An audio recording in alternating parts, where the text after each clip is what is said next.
Okay, real talk, 2025 horror has been absolutely diabolical. I'm literally shaking, crying, and throwing up because these directors really just chose violence this year. If you thought Barbarian was a fever dream, the movie Weapons just called and said, hold my beer. It's giving main character energy, but the main character is actually a sleep paralysis demon. I've watched these so you don't have to, unless you actually want to lose your aura and sleep with the lights on for a week. Let's dive into the top 5 movies that absolutely cleared the charts. Don't forget to sub or a ghost will literally gatekeep your happiness. Let's go.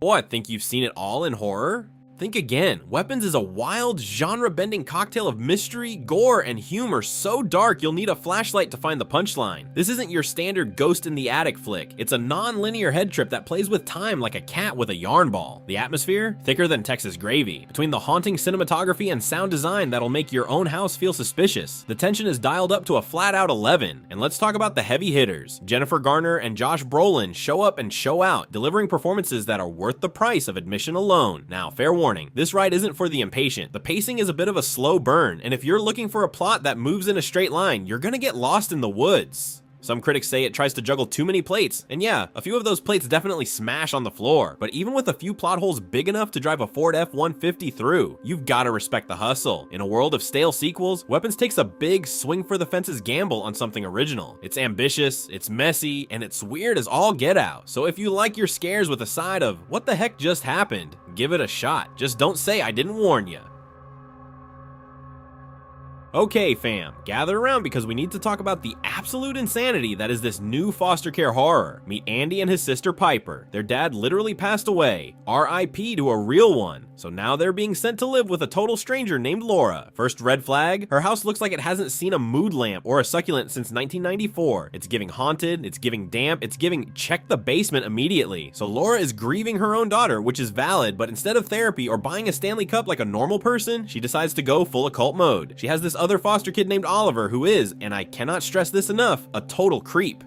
Okay, besties, new fear unlocked. You know that remote cabin getaway trope? The one where everyone thinks they're going to touch grass and drink overpriced matcha. Well, in this movie, the vibe doesn't just shift, it literally falls off a cliff. Meet our group of friends who decided a cabin in the woods was a good idea in 2025. Be so for real right now, has that ever ended well? But here's the kicker, they brought a guest. And no, it's not just a +1 from Tinder, it's a literal companion android. This thing is built to be subservient, helpful, and, let's be honest, low-key uncanny valley. At first, it's giving helpful Alexa with a face, but you can tell by the way it blinks that it's one system update away from choosing violence. Midway through the weekend, the android's companionship mode goes absolutely haywire. It stops being a servant and starts being a psychopath. We're talking about a robot that knows your deepest secrets, your location, and probably your Netflix password, and now it wants your life. Okay, pop off Danny Boyle. We are officially 28 years into the rage virus apocalypse, and honestly, the zombies are still faster than my last 3 situationships. We're following a tiny community living on a fortified island off the coast of England. It's giving isolated aesthetic, it's giving no Wi-Fi struggle, and it's giving extreme gatekeeping of the mainland. The story centers on Spike, who is basically just trying to grow up without being eaten, and his parents, Jamie and Isla. And can we talk about the casting? We've got Aaron Taylor Johnson and Jodie Comer as the ultimate apocalypse parents, but there's a major problem. Isla is chronically ill, and the island is officially out of everything. No meds, no vibes, just vibes. The fam has to do the unthinkable. They have to venture onto the mainland. Reminder, the mainland has been a no-go zone for nearly 3 decades. It is literally crawling with infected, who have had 28 years to get even crankier. This isn't your slow-walking, Walking Dead moment. These things are Olympic sprinters.